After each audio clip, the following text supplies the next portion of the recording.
Yo, what is going on, guys? It's Acidic back and welcome back to the channel. In today's video, I'm going to be giving you my top 5 tips on how to get better at Fortnite. This is going to be a beginner's tutorial.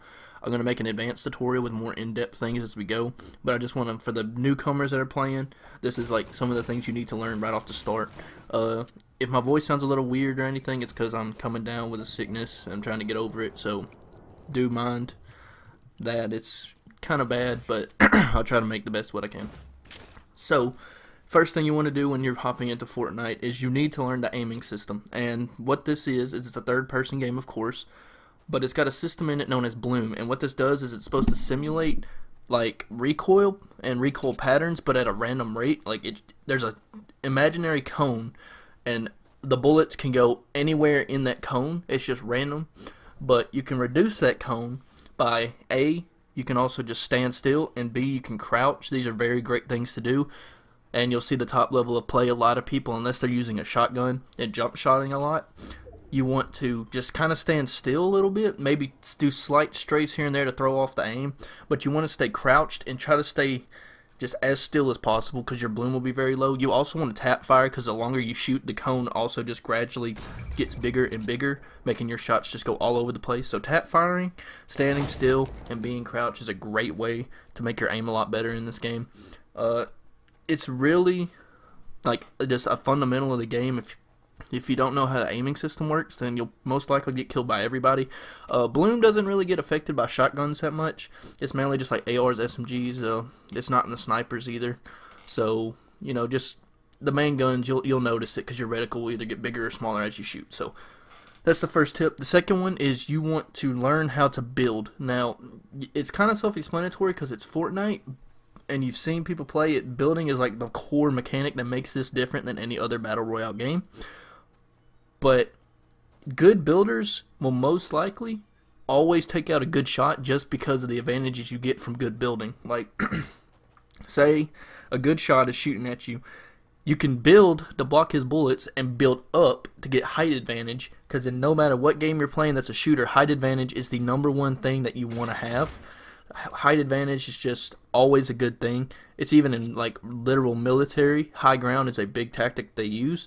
Like, just the fundamental of having high ground, and then there's a whole meme about it with Star Wars, but this is a big deal when playing this game. Like, you'll always see people, if they get in an engagement, they'll just instantly drop walls and just build a square, stairs, square, stairs, and I even do this too sometimes. It's just a great way to get your opponent off guard, and by that time they have to break your fort, and when they're shooting your fort and your building, you're above them and you can just shoot down on them, and you can already take health away before they even like get a shot off on you, so you'll already be in the advantage of the gunfight. So you want to build very well, and it will always most likely help you win the gunfights. Like, especially when you get to the very end at the final circle, it's just building. Like, whoever has the best building will always win that. It's just such a core fundamental of the game. And if you really want to get good at it, you need to really practice on your building. Third thing I would suggest you do while playing Fortnite Battle Royale is to pick your engagements wisely. Now, some people are coming over from other games like Call of Duty and stuff. A lot of people are. And they just want to rush around and get kills because they've been good at Call of Duty. But you can't do that in this game. You don't regen health. You don't have just dead-on accuracy where you can rush. You have to play it slow. And you can't just 1v4 everybody unless you're playing it tactically, which is why I'm saying pick your engagements. Doing this will help you on pretty much every situation of the game, because if you run into a situation just blindly, they can already have a plan against you and wipe you out. Like, you want to look at the people and strategize to yourself or with your squad if you're playing duos or squads, and you want to think, who's going here, what are we going to do, how are we going to pitch this team off guard, what can we do to win this gunfight and take a W. You don't want to just run in there and just start shooting, because they can already have stuff set up like traps, or they can start building on you and just completely destroy you. You don't know what weapons they have. They can have RPGs, and while you're running out, they just shoot an RPG at you. They can have snipers. You don't know in this game. There's a lot of random element to it, and you don't want to just run into gunfights thinking, I'm the best, I'm going to just take them out. You want to wisely pick what you're going to fight. If you can, if you're new to the game, I suggest running and trying to just get the best you can, and then work on getting your aim up, because you want to learn the core fundamentals of just building and scavenging and things like that. You don't want to just run in there. You do need to fight people because you'll get better that way.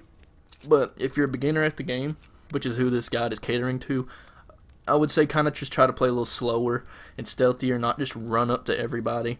And the higher you get up in your tier skill level, you can pick your engagements a little wiser, and as you go from there, you'll understand what I'm saying. Fourth tip I got to suggest is knowing where to land. Now, a lot of people in this game think if you can drop right off the start, you'll have the most advantage of getting to the ground faster. And this is a big lie, because a lot of people will end up thinking that because they're beginners. And then the very first landmark you land at, the whole lobby will almost be there. Like half the lobby will be there, and it'll just be a big cluster, and everybody will end up dying right there at the beginning. Like if you even play, you'll see like you'll have 100 people, and within 5 minutes half the lobby's dead because they all landed at the same spot, which is not a very wise thing to do. I would not suggest doing this in any sense of the word. Like, just don't do this. What you want to do is you want to kind of wait till you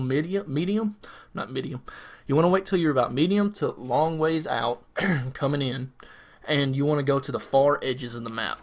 Now, they just did the map update, and I'm going to do a video on that later also, but they just did a big update on the map, and there's a lot more stuff on the outsides, so it's also going to help to play that a little bit better. But what you want to do is you just want to pick the outsides and wait to the end, because that way there's the least amount of people that'll be with you, and you'll be farthest out. People won't want to go all the way out there, because what they think is if I jump first, I'll be down there faster. But if you wait and you get farther out, you won't have to fight people for a while, and you'll have a lot of loot for yourself. And doing that, you'll just be so much better equipped than another team or another solo player or whatever game mode you're playing, and you'll end up coming out just victorious most of the time, unless you just make a mistake, but it happens. But this is a great way to get an advantage on people, so I would recommend doing this when you're trying to land in the game. And the last tip I want to say, and this is a very cliche tip, but it's really important, is finding a good controller layout and sensitivity. Now, this is always said for any shooter game. I play on the base sensitivity. I might turn it down because I think making this guide up, I was like, yeah, I probably need to change my sensitivity because I'd probably do better on a lower one. So I'll probably end up doing that. But I play on the default one for PS4, which is where you swap to everything with triangle, because I've just gotten so used to that. Some people like the Combat Master, I think is what it's called, where you click L1 and R1 to swap weapons. That could be really good if you use double pump or just know more accurately where you're going on your list. I've just gotten really good at, like, say I'm on a shotgun and the AR is 3 over, I can just go 1, 2, 3, and like I can count it in my head. I'm just really good at that, and I can just, that's my preferred layout. But you might have a different one, and you might enjoy a different layout and a different sensitivity than I do. That's just how life works. So you find what's comfortable for you, and you run that, and you'll most of the time come out with a lot more W's in Battle Royale. You'll get a lot more victory royales, and you'll be impressing your friends with how many you get. Alright guys, that's been the end of the video. If you did enjoy or any of these tips are helpful, do hit the like button. It shows great support for the channel, and it helps get the channel out there. Share it with your friends to help them get better at Fortnite. And as well, if you did enjoy the video and you want to see more Fortnite videos from me, do hit the subscribe button down below. And if you do, hit the little notification bell next to it so you'll get notified whenever I upload any more Fortnite content to the channel. It's been Acidic, and I'm out. Peace.